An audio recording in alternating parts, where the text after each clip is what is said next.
लद्दाख नाम सुनते ही मन में शांति, बर्फ से ढके पहाड़ और सदियों पुरानी एक संस्कृति की तस्वीर उभरती। लेकिन हाल ही में इस शांत घाटी में कुछ ऐसा हो रहा है जो पूरे देश को स्तब्ध कर रहा है। वो शांति, वो सौहार्द एक ही झटके में बिखरता नजर आ रहा है।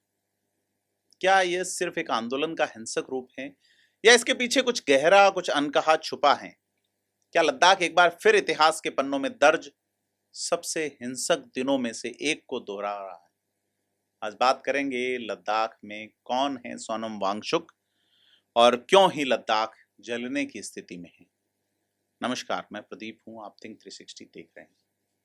कहानी शुरू होती है 1990 के बाद लद्दाख के सबसे हिंसक दिन से। वह दिन जिसने 4 जिंदगियां छीनी और कम से कम 60 लोगों को घायल किया, जिसमें 30 पुलिस वाले भी थे। मांग थी लद्दाख को पूर्ण राज्य का दर्जा और संविधान की 6ठी अनुसूची का विस्तार। और इस आंदोलन के केंद्र में थे पर्यावरण कार्यकर्ता सोनम वांगचुक, जो अपनी 15 दिनों की भूख हड़ताल के बाद अचानक सुर्खियों में आ गए। ये वही सोनम वांगचुक हैं जिन्हें फिल्म 3 इडियट का फुंगसुक वांगडू कहा जाता है। जी हाँ, आमिर खान ने जो रोल किया था पहले, उसमें छोटे या रणछोड़ दास, श्यामल दास, चांचड़। तो सोनम वांगचुक भारत के एक इंजीनियर, एंटरप्रेन्योर और एजुकेशनिस्ट हैं। वह 1998 में एक student educational and cultural movement of Ladakh के संस्थापक हैं। और उनका यह कहना है कि लद्दाख एक ऐसी विदेशी शिक्षा प्रणाली से पीड़ित है जिसे लद्दाख पे थोपा गया। सोनम को जो SECMOL परिसर है उसको डिजाइन करने के लिए भी जाना जाता है। उनको कई रमन मगसेसे समेत कई पुरस्कार मिले हैं और वहाँ सौर ऊर्जा का अच्छा यूज होता है। तमाम मतलब एक बड़ा बड़ा सरकारी स्कूल व्यवस्था में सुधार लाने, सरकार, ग्रामीण समुदाय और नागरिक सहयोग के मतलब 1994 में उन्होंने ऑपरेशन न्यू होप भी शुरू किया। उन्होंने आइस स्तूपा टेक्निक का आविष्कार किया जो कृत्रिम ग्लेशियर्स बनाता है और सर्दियों के पानी को संचय करने के लिए इसका इस्तेमाल होता है। तो कुल मिला के हाल ही में इन्होंने भूख हड़ताल भी शुरू की और कुछ दिन पहले ही इसकी भूख हड़ताल टूटती है।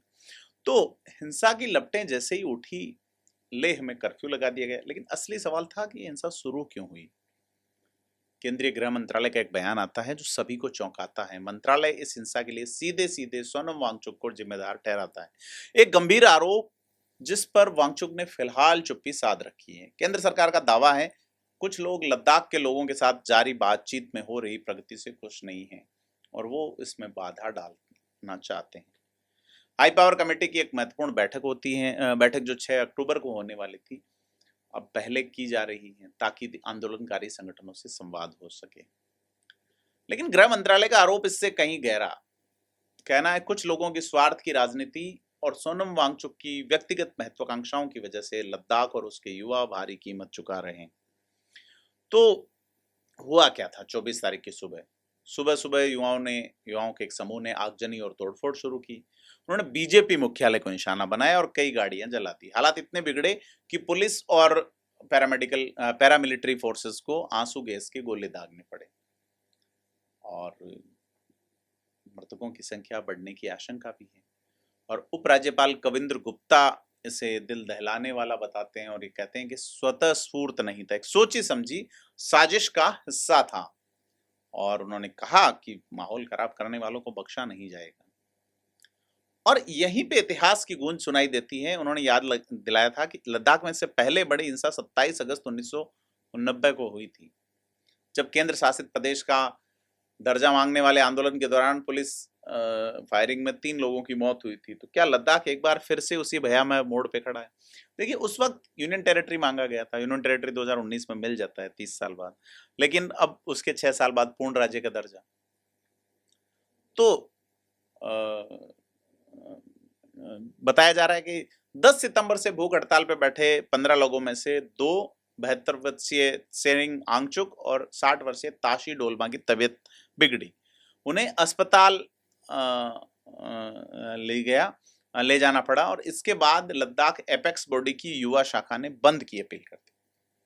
और सोनम वांगचुक ने इस पे खुद कहा है कि शायद यही वजह जो है वो हिंसक प्रदर्शन के तात्कालिक कारणों में से है।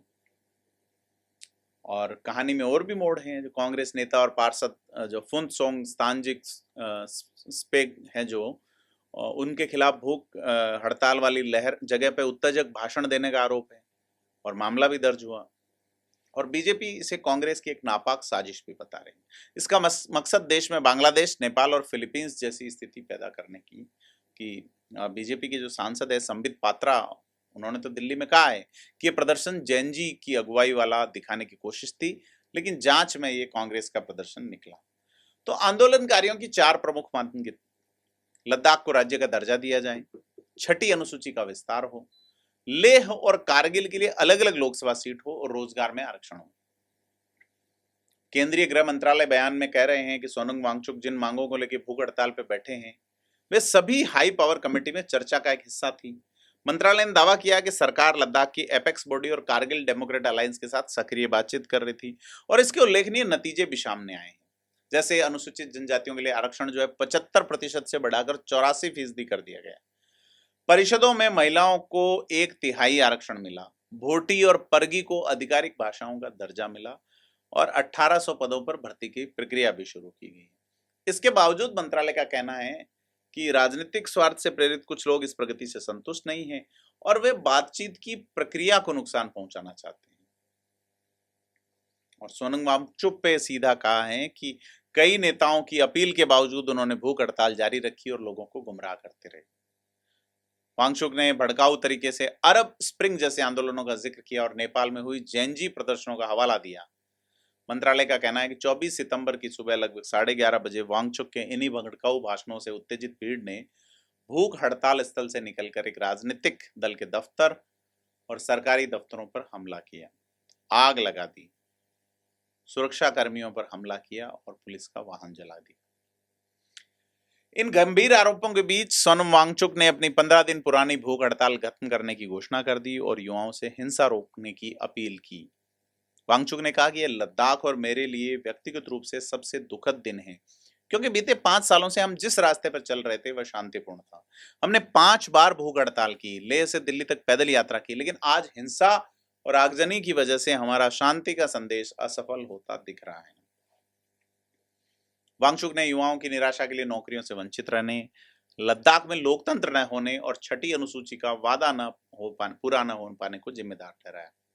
लेकिन यह एक छठी अनुसूची है क्या जिसकी मांग ने लद्दाख को फिर से आग के दहाने पर ला खड़ा किया? यह अनुसूची पूर्वोत्तर के राज्यों यानी त्रिपुरा, मेघालय, मिजोरम और असम की जनजातीय आबाद के लिए विशेष प्रावधान करती है।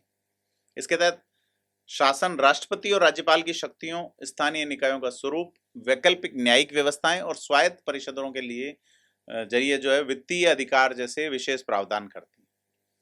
और लद्दाख भी अपनी जो ट्राइबल उसकी आइडेंटिफिकेशन है और स्पेशल उसकी जो विशिष्ट संस्कृति है, उसके संरक्षण के लिए ऐसी ही स्वायत्तता मांग रहा।